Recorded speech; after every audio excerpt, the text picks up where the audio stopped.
क्या हो जाएगा, जनरल मेथड टू सॉल्व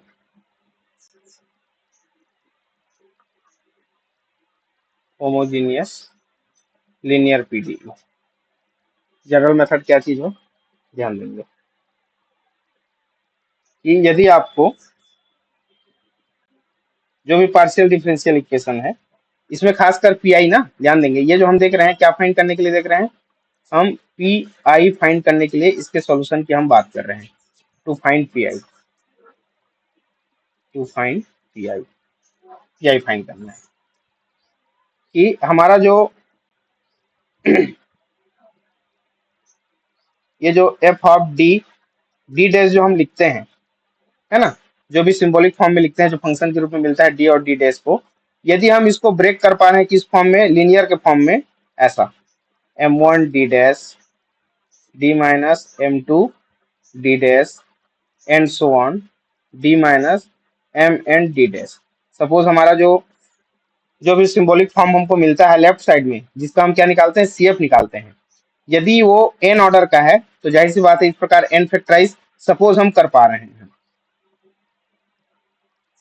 और वो भी कैसा, लीनियर, ध्यान देना, यदि हम उसको लीनियर फैक्टर के फॉर्म में तोड़ पा रहे हैं तब जाके ये फार्मूला आपका काम आएगा, या मेथड काम आएगा, है ना। तो जब अब इसका आप पीआई फाइंड करेंगे, तो पीआई फाइंड करेंगे तो कैसे लिखते हैं हम इसको, one upon F D D dash function of X Y लिखते हैं हम।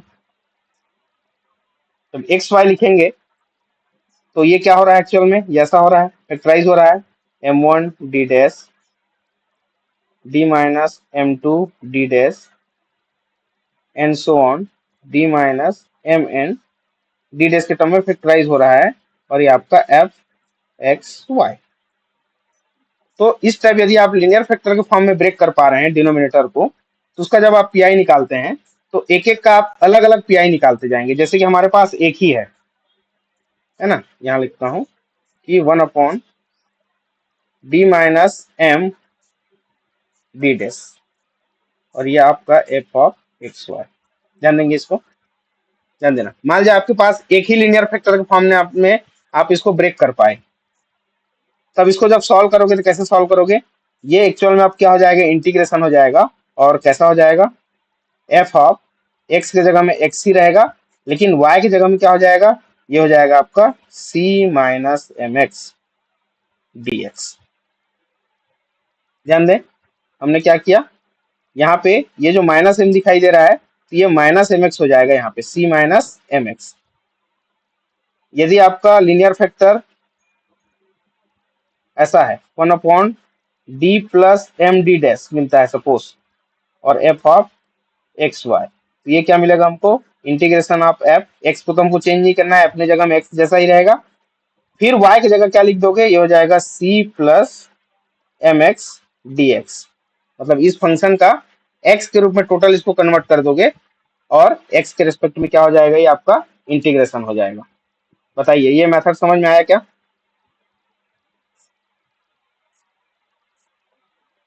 हेलो हेलो, यदि हम ब्रेक कर पा रहे हैं तब की बात है ना। यहाँ पे हमने क्या किया है, y equal to C minus M X लिखा है, और यहाँ पे y equal to C plus M X लिखा है, और m क्या चीज है, यहाँ पे m है आपका d डैश का जो कोफिशियंट होगा, उसी को हमने m लिया हुआ है।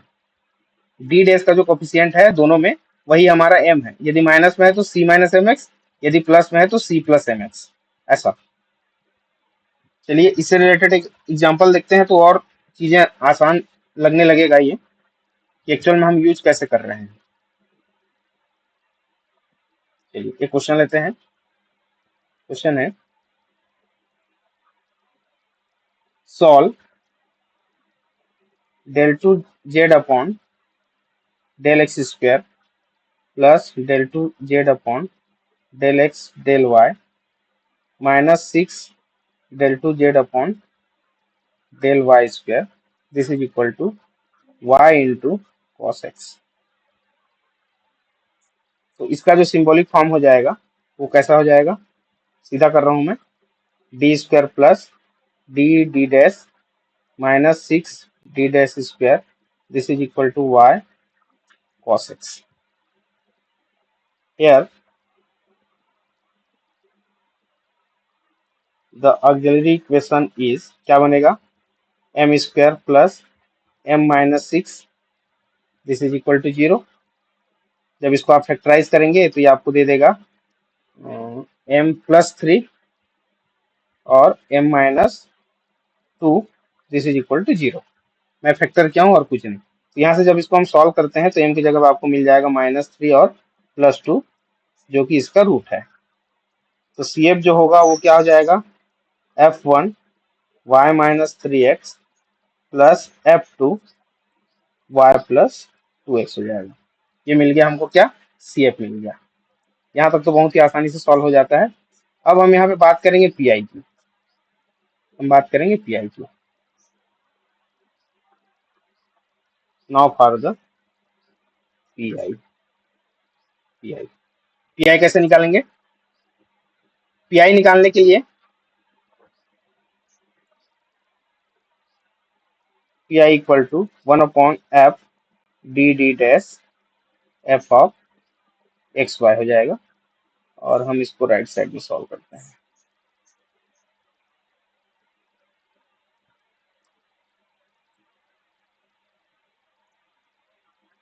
1/f डी डी डैश क्या है हमारा, यह है D square plus D D dash minus 6 D dash square और फंक्शन की जगह में है आपका y into cos x.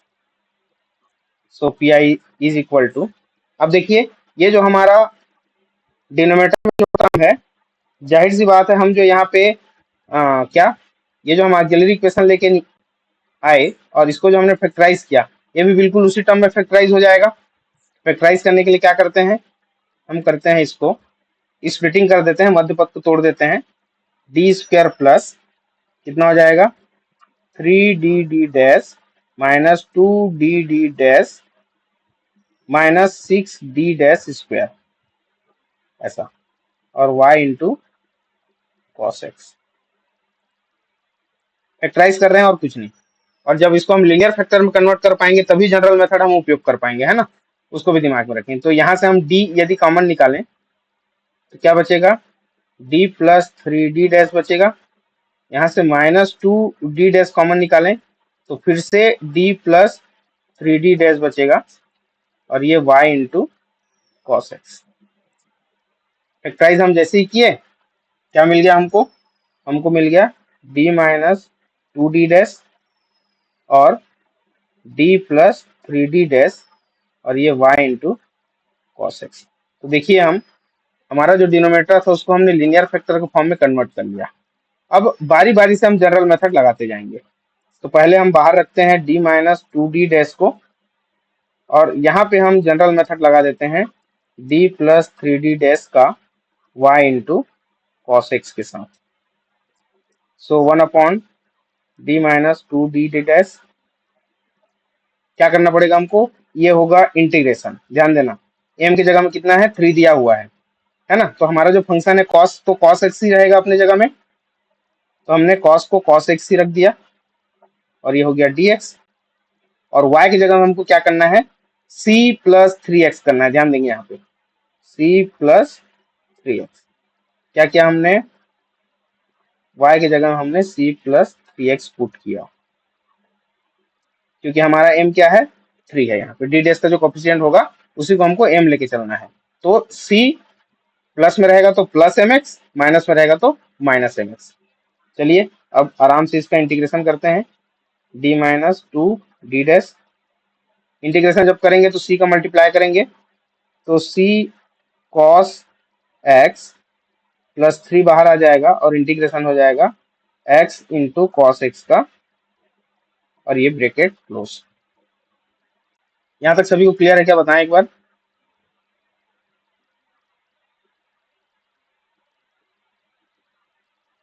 Hello,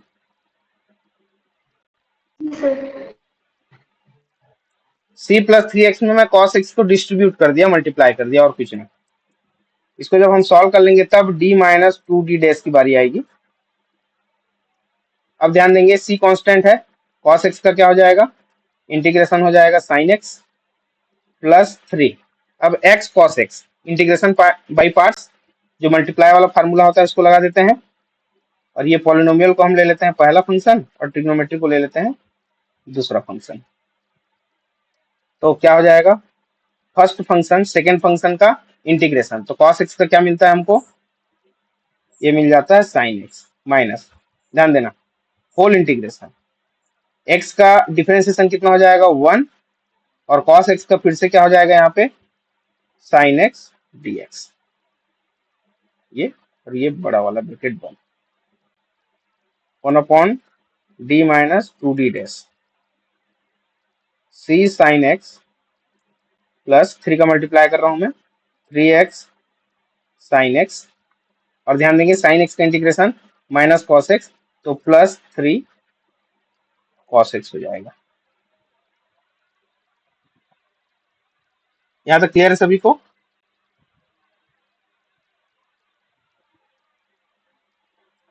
आगे बढ़ते हैं। Yes sir. थोड़ा सा सिंप्लीफाई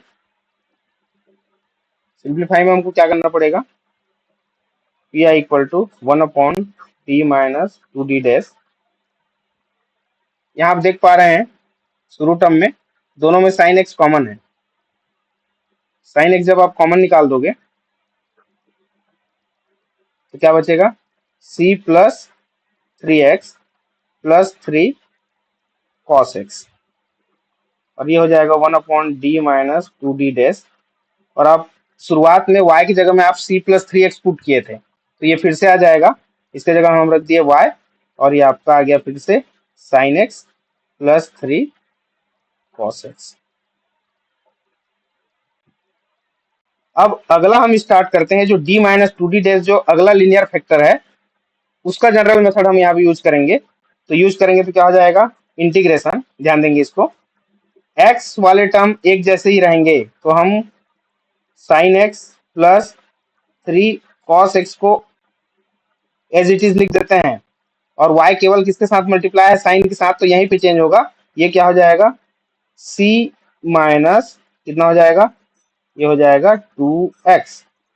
तो इसके पहले हम ऑलरेडी c उपयोग कर चुके हैं, चाहो तो आप इसको c1 ले सकते हो। बताइए ये समझ आया कि नहीं? हेलो,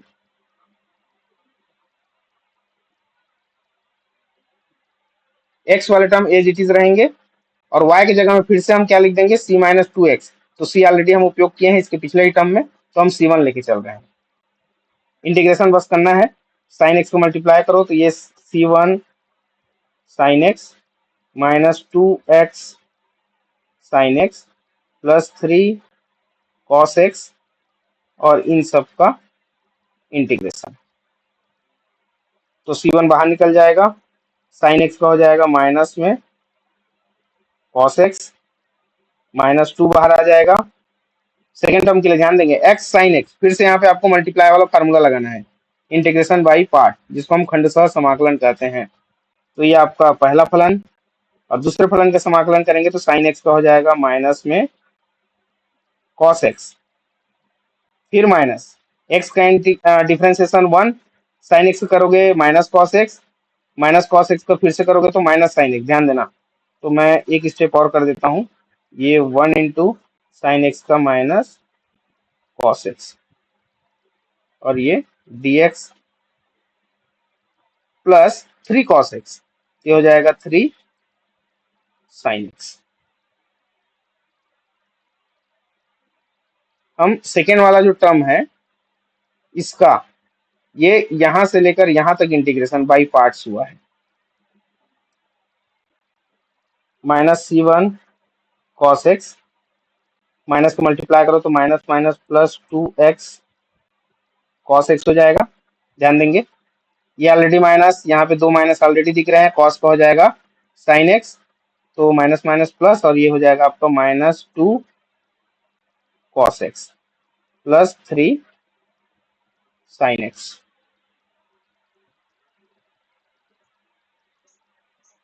अब थोड़ा सा सिंप्लीफाई करते हैं इसको। सिंप्लीफाई करेंगे तो हमको क्या मिलने वाला है?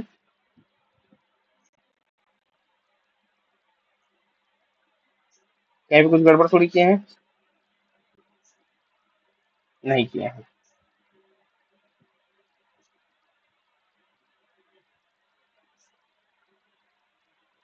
ठीक, चलो।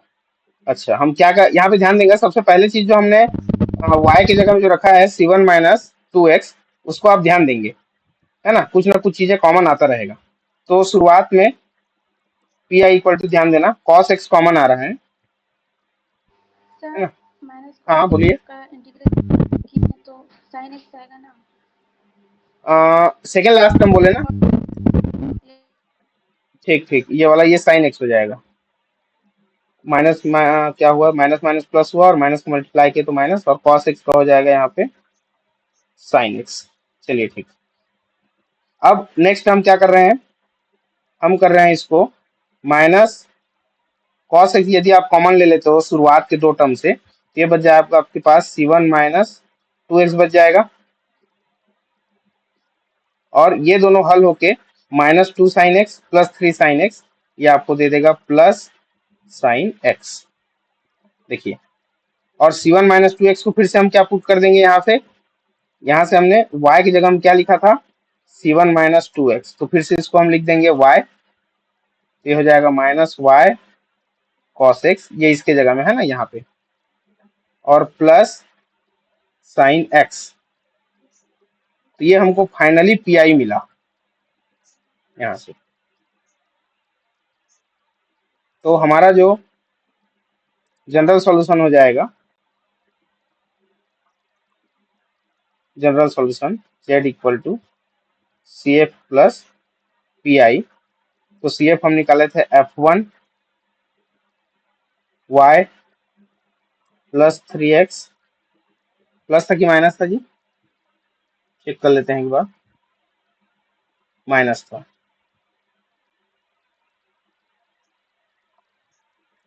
तो ये हो जाएगा माइनस में 3x plus F2 y +2x plus P I हमको मिल गया कितना? ये मिल गया sine X minus Y cos X, Z equal to. ये जनरल मेथड द्वारा किसी भी homogeneous linear partial differential equation का सॉल्यूशन था। सबसे पहला काम क्या था इसका, कि इसको हम लीनियर फैक्टर में कैसे ब्रेक करते हैं, और ब्रेक करने के बाद ये फार्मूला आपका काम आते जाएगा। ठीक है जी, क्वेश्चन का सॉल्यूशन समझ में आया सभी को?